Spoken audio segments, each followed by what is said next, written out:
જય શ્રી સ્વામિનારાયણ. એવું હોય મકાઈના ખેતર ઉપર વીજળી પડે તો પોપકોર્ન બની જાય. ના તો ખાલી પૂછ્યું, ખબર હોય તો કહેજો. પણ સુખી જીવનની બે જ છે દવા, તાજુમાં જો હાસ્ય, બીજી તાજી હવા. એક નાનકડા બાળકને સ્કૂલમાં સાહેબે પ્રશ્ન પૂછ્યો, બોલ ખાતરની કેટલી જાત છે? છોકરો ઊભો થયો, સાહેબ એક રાસાયણિક ખાતર, એક કુદરતી ખાતર અને ત્રીજું તમારી જાણ ખાતર. નાની નાની વાતોમાં પણ એટલું બધું હાસ્ય ભરેલું હોય છે. દરિયા કિનારે એક ભાઈ આમ લાંબા તેની ખુરશીમાં સૂતા હશે અને ત્યાં કોઈ વિદેશી ભૂરીઓ આવ્યો, પૂછ્યું, આર યુ રિલેક્સિંગ?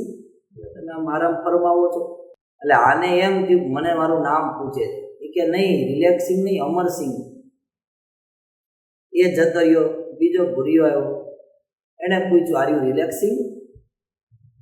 એ કે નહીં, અમરસિંહ. એક વખત તો કીધું ઓલાને.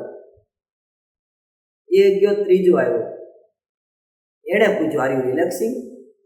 બોલો કે ભાઈ હું ક્યારનો કહું છું અમરસિંહ અમરસિંહ અમરસિંહ. પછી અમરસિંહ કંટાળો એટલે એ ચાલવા નીકળ્યો. તો એમાં કોઈ વિદેશી ભૂરીઓ હશે ને એ વળી લાંબો થઈને સૂતો હતો. એટલે આણે જઈને એને પૂછ્યું, આર યુ રિલેક્સિંગ? તો કે યસ યસ. તો કે ઓલા લોકો તને ક્યારના ગોતે છે. આખો દી શું કરો છો? ભાઈ દી તો માંડ જાય છે ભાઈ. સવારે 10 વાગે ઉઠું, નાઈ લઉં, નાઈને પછી ઘડીક પબજી રમું, પછી ખાઈ લઉં, ખાઈને પછી બોર પછી રોડે રાઉન્ડ મારવા નીકળું. તો ત્યાં મોર બોલી જાય. તે વિચાર્યું કે ધાબા પર ભજીયા બનાવું. ધાબા પર ભજીયા બનાવું ને ત્યાં ડ્રોન આવે, ન્યાય મોર બોલી જાય. ભાઈ વાત જવા દો. પણ ઘરે રહો, સુરક્ષિત રહો અને ઘેર બેઠા તીરથ કરો. સ્વામિનારાયણ ભગવાન શિક્ષાપત્રીમાં લખે કે વ્યવહાર સંબંધી કાર્ય વિચારીને કરવું, ઉતાવળે કોઈ પગલું ભરવું નહીં. ગમે એવા વિકટ વિઘ્નો આવે, ગમે એવા સંકટના વાદળો છવાયેલા હોય, પણ શાંત ચિત્તે ઊંડો શ્વાસ લઈ વિચાર કરી અને પછી નિર્ણય લેવો. क्यों रे, कहाँ जा रहे हो सालो? तुमको नहीं पता सब बंद है? सर ये चल नहीं सकता, इसलिए मैं इसको डॉक्टर के पास लेके जा रहा हूँ. ઘણી વાર માણસ સાંભળવું ન સાંભળવું, જોયું ન જોયું, વિચાર્યું ન વિચાર્યું ને તરત જ એક્શન લઈ લેતો હોય અને ઘણીવાર બધા જ સંકટમાં મુકાઈ જતા હોય. માટે ઉતાવળે કોઈ પગલું ભરવું નહીં. ટ્રકની પાછળ બહુ સરસ લખ્યું હતું, ધીરે ચલોગે તો બાર બાર મિલોગે, ઝડપ સે ચલોગે તો હરિદ્વાર મિલોગે.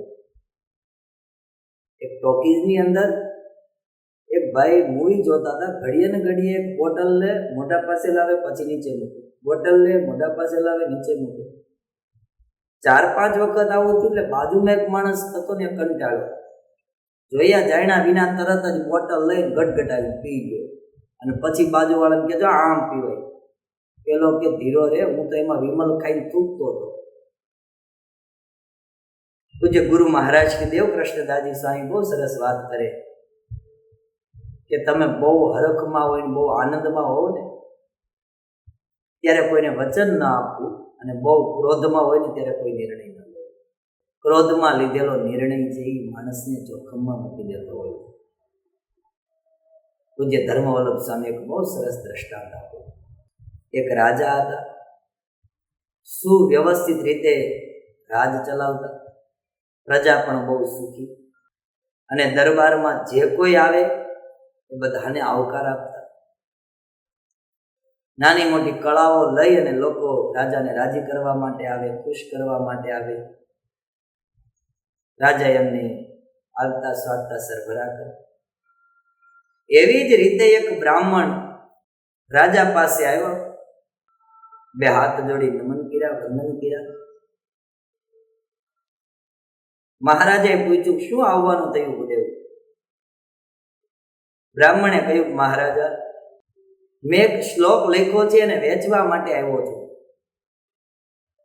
શું કિંમત છે? એની કિંમત 1000 સોના મોહર છે. એટલે મહારાજા કે એક શ્લોકની કિંમત 1000 સોના મોહર? ગુરુદેવ કે મહારાજા શ્લોક એવો છે, એનો અર્થ પણ એવો છે.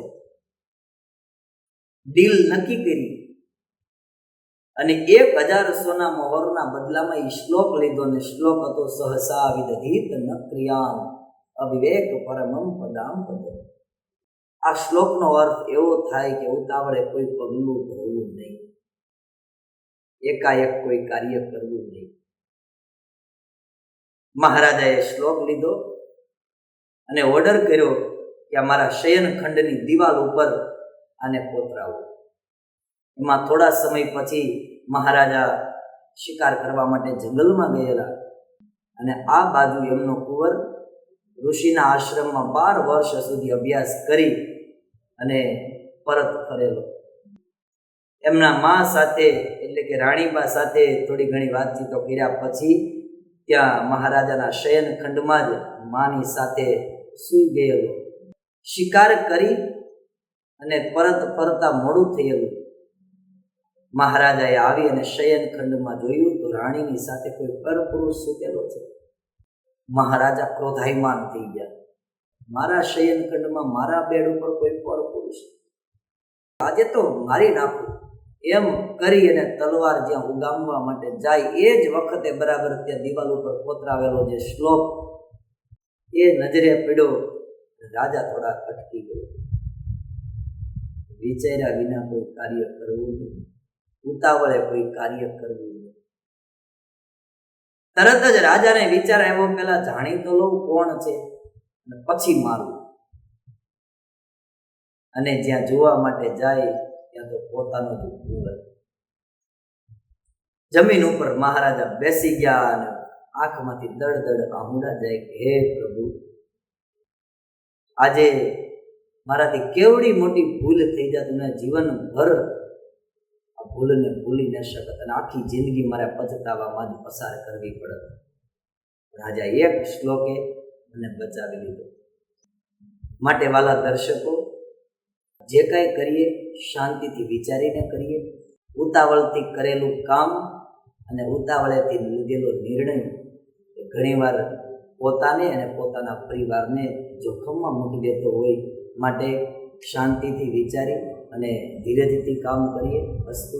જય શ્રી સ્વામિનારાયણ.